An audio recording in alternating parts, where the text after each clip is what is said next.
Hello friends, welcome to my channel. तर आज आपण बनवतो मटकीची भाजी।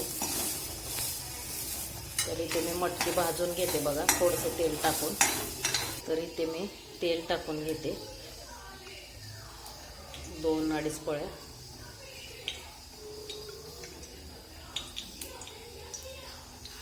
तर इथे मी मटकी भाजून घेतलेली आहे। हे आमचं घरचं तिखट आहे। हे कांदा, जिरे, कोथिंबीर, हळद, गरम मसाला, धना पावडर आणि इथे टोमॅटो घेतलेला आहे। तर हे सगळं मी तेलामध्ये भाजून घेऊन नंतर मटकी टाकणार आहे आणि त्याच्यावरून नंतर शेंगदाण्याचं कूट टाकणार आहे।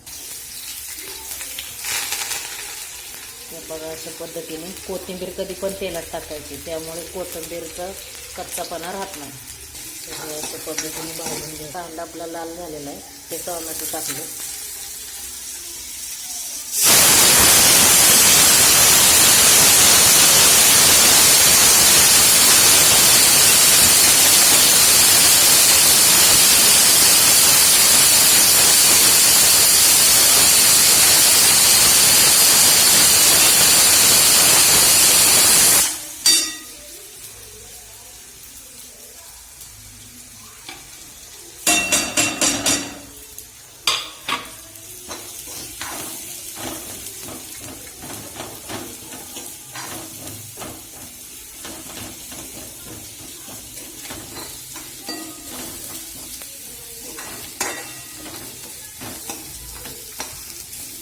तर इथे आपण छान पद्धतीने भाजून घेतलेलं आहे बघा।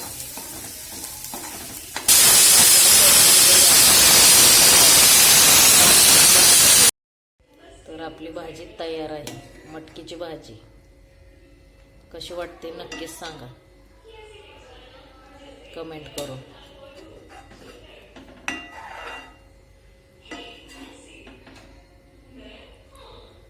चला तर बाय। कशी वाटली नक्की सांगा। Hello friends, welcome to my channel. तर आज आपण बनवतो मटकीची भाजी। तर इथे मी मटकी भाजून घेते बघा, थोडंसं तेल टाकून। तर इथे मी तेल टाकून घेते 2-2.5 पळ्या।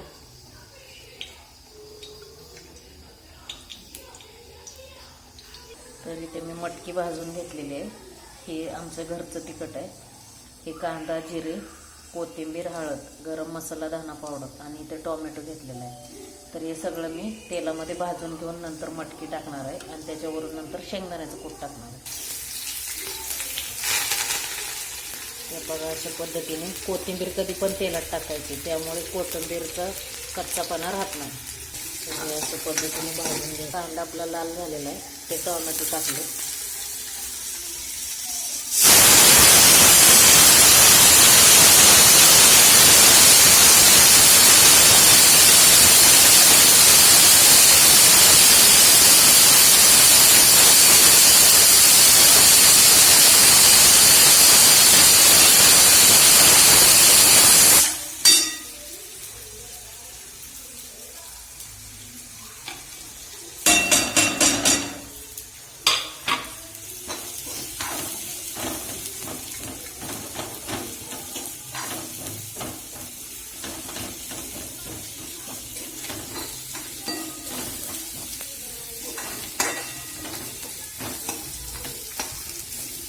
तर इथे आपण छान पद्धतीने भाजून घेतलेलं आहे बघा।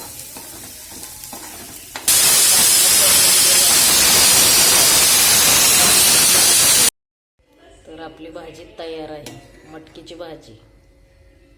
कशी वाटते नक्कीच सांगा कमेंट करून।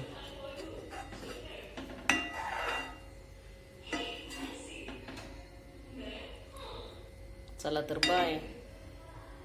कशी वाटली नक्की सांगा।